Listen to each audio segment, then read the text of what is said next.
The global race for chip supremacy intensifies as countries shore up chip production lines amid rising supply chain uncertainties. Governments are churning out subsidies and companies are making staggering investments to stay one step ahead in the race, taking on the largest ever industrial projects to produce the smallest things ever built. And the surging demand for advanced chips fueled by artificial intelligence is beginning to reshape global politics and security. Global chip race and evolving supply chains. That's the topic of our discussion today. And to give us an in-depth analysis with a particular focus on where South Korea stands, we have Sung-Soo Eric Kim, Associate Professor at the Graduate School of Business at Keio University, joining us in the studio. Thank you so much for coming in today. Thank you for having me. Also with us tonight is Yang Jun-seok, Economics Professor at Catholic University of Korea. It's always so great to have you with us. Happy to be here. So Professor Yang, let's start with you. South Korea's exports are showing a decent recovery, with exports of semiconductors rising by over 45% on year in the first 10 days of this month. What drove the recovery of the chip sector? Okay, well, it is a very healthy recovery from where we were last year. I should mention, though, that the percentage increase does exaggerate the situation a little bit, because last year at this time, exports of semiconductors were down quite a bit. And part of the reason was that during the pandemic, a lot of customers for semiconductors built up an inventory because they were afraid that the supply chain would break down. And also, since last year, there has been a big increase in demand for semiconductors due not only to normal usage that we would see, but also big investment into generative AI, various chat GPTs and things of that sort. Maybe a better figure of how well the exports are doing is looking at monthly numbers instead of just the first 10 days of April. In March, we had 11.7 billion US dollars worth of semiconductor exports. That was the second highest month for semiconductor exports, next to June 2022. And for first quarter of this year, we had $31 billion worth of semiconductor exports. That's the second largest quarterly performance for semiconductors after first quarter of 2022. So we're certainly seeing a healthy recovery in the chip sector, and this mostly driven by the continuing AI boom. Now, Dr. Kim, amid explosive global demand for advanced high bandwidth memory, better known as the HBM chips that are needed for next generation AI, South Korean firms are going all out to expand their influence in that field. How do you assess the current level of South Korean companies' HBM technology?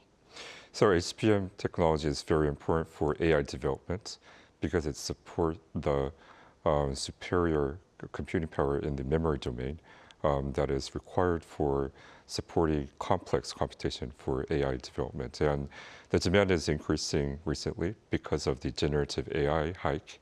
Currently, the market is estimated to be about 71 billion US dollars. But it's expected to grow to 27.7 billion US dollars by 2029, which is about 5 years' time from now. So SK hynix is the leader in this industry, covering about 50% of global demand. Currently, the technology as it is at its fourth generation, which is HBM3. But Samsung Electronics surprisingly succeeded in manufacturing sample production for the fifth generation, which is HBM3E, and they plan to go on full manufacturing during the second half of this year. So I think that's a very good signal for our semiconductor industry. And the technological innovation was significant, showing a 50% increase in the capacity and also the memory, the computing power compared to the fourth generation. So we are stretching to become the global leader in this domain, which is growing very, very fast. So South Korean firms are already showing remarkable performance on the global stage, with SK Hynix nearly monopolizing the global HBM supplies to NVIDIA, and also taking up over 50% of the global market share, as you've pointed out. Yes. And with Samsung also successfully developing the fifth generation HBM, hopes are very high that they will continue to excel in the sector. Now, Dr. Yang, President Yoon presided over a meeting convened last week to check semiconductor-related issues, and there he laid out the government's AI chip initiative, aiming to turn South Korea into one of the world's top 3 AI powerhouses. Walk us through some of the key support measures. Okay, well, it generally has 3 steps. The first, it has to do with manufacturing and the so-called semiconductor mega cluster plan, which acts as the first stage, was actually announced in late 2023. The Korean government is expected to invest and allow a mega cluster of semiconductor production facility in the southern Gyeonggi province area. It will involve about 622 trillion won investment, not only from the government, but also Samsung and SK Hynix, as well as other companies. And the production facilities will include the current facilities being built in Yongin, as well as other cities, but there will also be research and development clusters in places like Pangyo, Suwon, and Pyeongtaek. Now, the government estimates that the South Korea, if they're successful in this forming this mega cluster, will take about 10% of global market for non-memory chips by 2030. And to facilitate the facility building, the factory building, some aspects of feasibility impact studies will be streamlined and revised, and also government assistance will be given for provision of clean water and electricity in these areas. Then the second stage, the AI initiative plans research in generative AI technology that's more close to a software type of research, as well as producing AI-related semiconductors such as high bandwidth memory chips that we were talking about. And then the third stage involves combining hardware and software to provide AI services. So to facilitate AI development and set up public cooperation, a strategic committee consisting of public and private officials will be established. Of course, this is all in beginning stages, so we'll see how far it goes.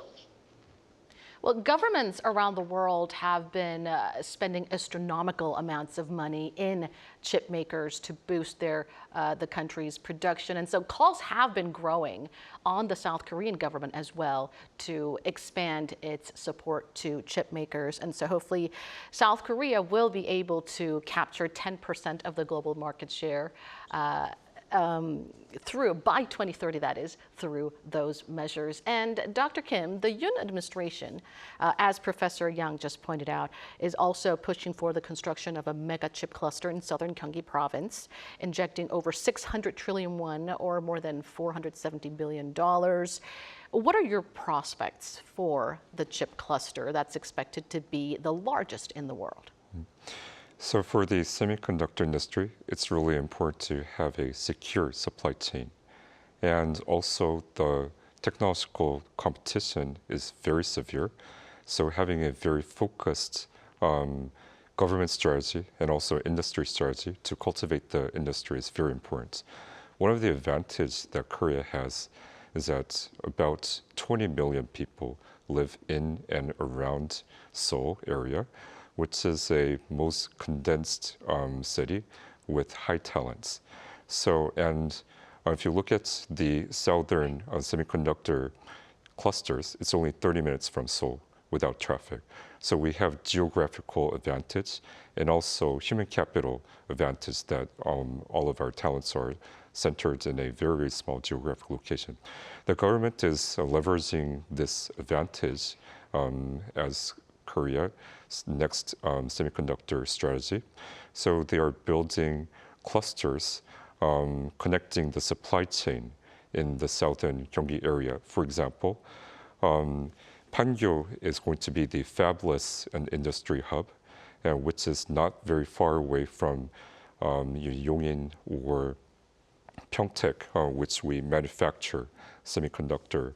And also in Ansong, we're going to build a material and equipment cluster to support the manufacturing facilities in Pyeongtaek and Yongin, and also in Icheon. And for Gyeonggi and Suwon, we're going to build a R&D center.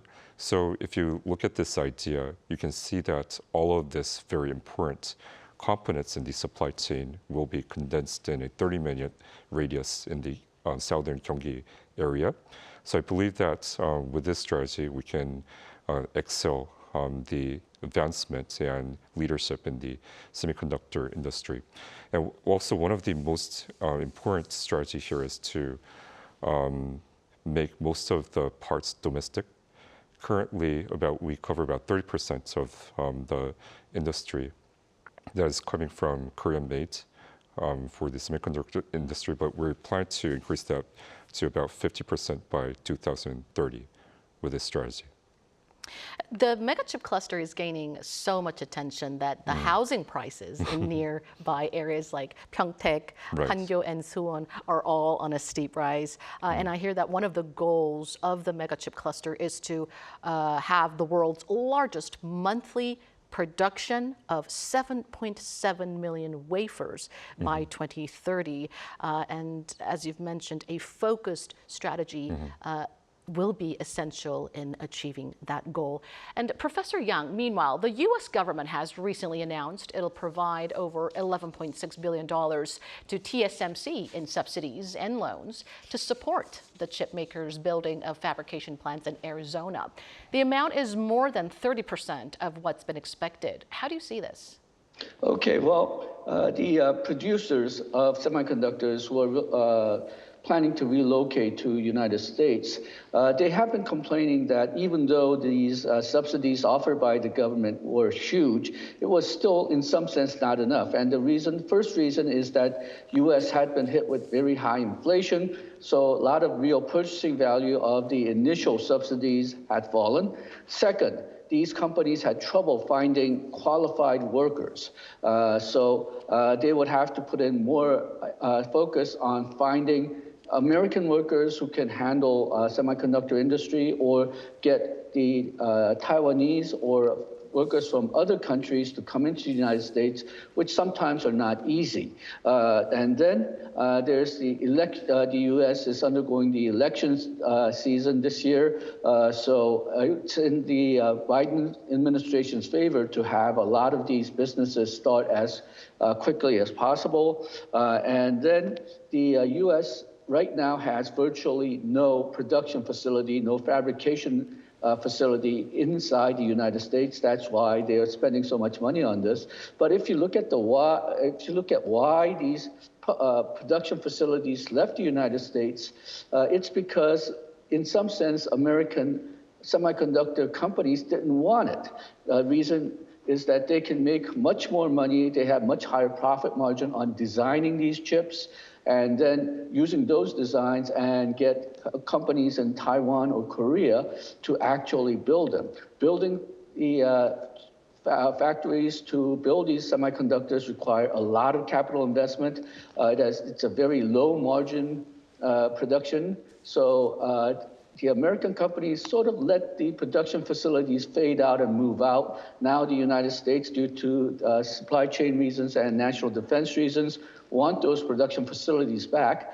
But the reasons that American companies didn't really want these production facilities in the United States is still there. So in order to lure these companies, both American and foreign, into making these facilities for production in the United States, it's going to probably take a lot of continuing government support.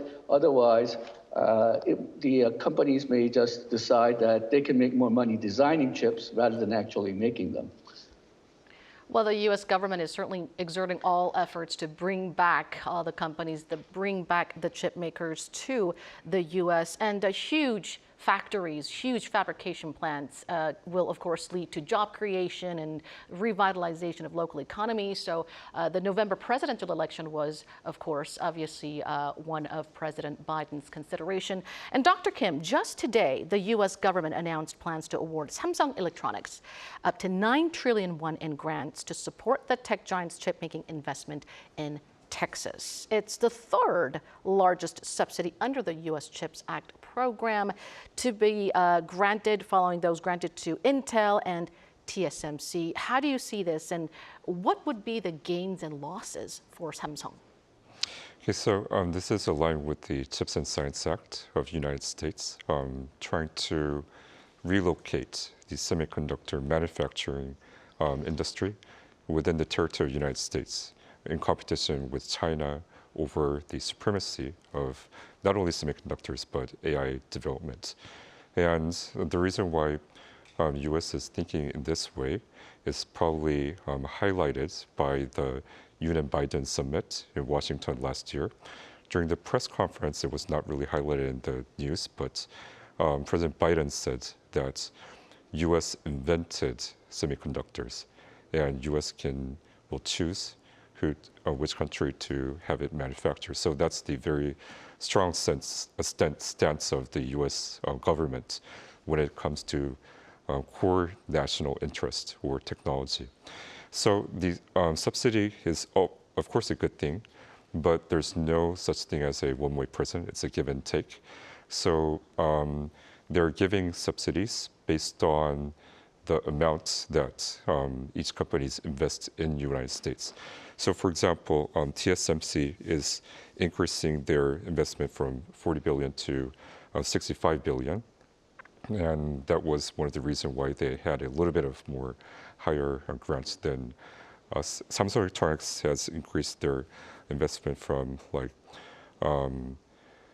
17 billion to 44 billion, 2.5 times. And that was also probably accommodated in the results.